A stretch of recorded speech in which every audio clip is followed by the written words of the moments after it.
So this is my first time on YouTube Live. I wanted to just give a quick little reflection on today's Feast of the Annunciation. One of my favorite things about this feast, one of my favorite quotes, reflections comes from Saint Bernard of Clairvaux, and he talks about how all the angels in heaven are already knowing that the incarnation is going to happen, that the Word is going to become flesh somehow, some way, at some time, and they see Angel Gabriel, and he's talking to the Blessed Virgin Mary, and they're thinking, oh my gosh, this is it, and they'll hold their breath as they see Gabriel make this proposal to Our Lady on behalf of God, and they'll wait with their breath held to see what Our Lady's response on behalf of all of humanity will be.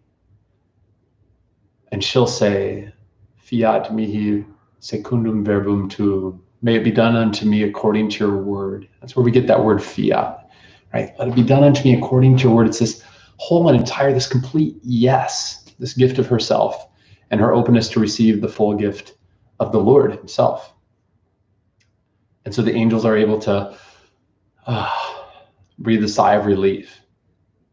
So it's a great feast for us. It's a great day to celebrate. And I love St. Bernard of Clairvaux's insight there of how all of heaven was on edge, watching, waiting as the drama unfolded. That's a monumental moment in salvation history. That's a monumental moment in human history. And the entire cosmos is shaped by it. Undoubtedly, the things that we're dealing with today feel big. I don't know if I would say monumental yet. It's really big. It's a big deal. It's rattled our cages. It is going to shift the way that we live in the future, I think. And it's certainly affecting the way we live right now. My invitation for you to consider tonight is, are we holding our breath and waiting and kind of being held paralyzed or held captive by this thing? Is it taking away our freedom? What are we waiting for, right? As we hold our breath, waiting for the president to come on, or for some doctor or scientist to come and say, hey, there's a plan, there's a cure, there's a vaccine, we're going to beat COVID-19. Okay.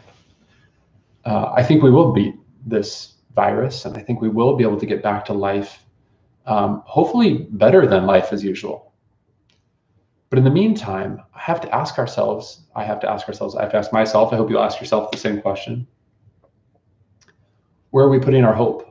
The angels are holding their breath. They're hoping in Mary on behalf of all of humanity to say yes, so the Word can become flesh and dwell in our midst and show us the way to the Father. We're so blessed to have a mother like Mary who is willing to give of herself in this awesome way to show us what it means to be a true disciple of Jesus. Right? She's the first one to give her yes to Christ in this way. And she gives us a wonderful example. Let's not put our hope in some kind of worldly outcome.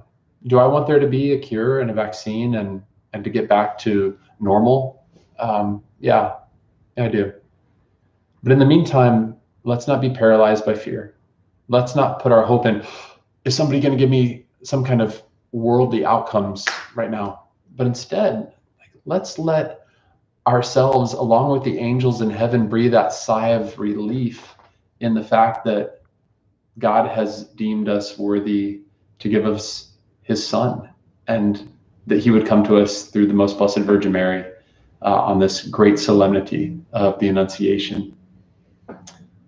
May the Lord give you his peace.